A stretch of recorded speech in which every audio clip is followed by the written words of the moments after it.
झरी येथील रहिवासी मोहसिन काझी एक शेतकरी असून यावर्षी पावसानं फार हुलकावणी दिलेली आहे. पावसाळा एक महिना, अंदाजे 1 महिन्यापर्यंत पावसाळा 2 नक्की तर गेलेले आहेत. मिरग नक्की तर कोरडा गेलेला आहेत. अर्धळा लागल्यानंतर खूप पेरणी 40% शेतकऱ्यांनी डबल पेरणी केलेली आहे. सध्या आता फक्त 2 दिवसात फक्त असं मुळमुळ पाऊस झालेला आहे आणि कोण्याच नदीला वड्याला कुठेही चाऱ्यासुद्धा बैलांना उपलब्ध नाही आणि दुधना नदीचे पात्र एकदम कोरडे ठाक झालेले आहेत.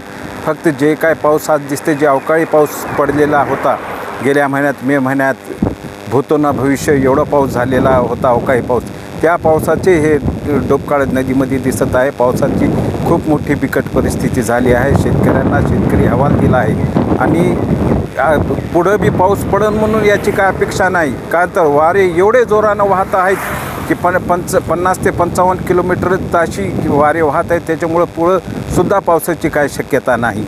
याच्यामुळं हे वर्ष 2004 आणि 2005 या वर्षी अशीच बिकट परिस्थिती झालेली होती. त्या काळात आमचे एक शेतकरी कैलास गंगाधर जाधव, दुधना नदीच्या काठी शेत आहे. तरी सरकारने दखल घेऊन बंधारा बी लवकरात लवकर करावा अशी मागणी शेतकऱ्यांची.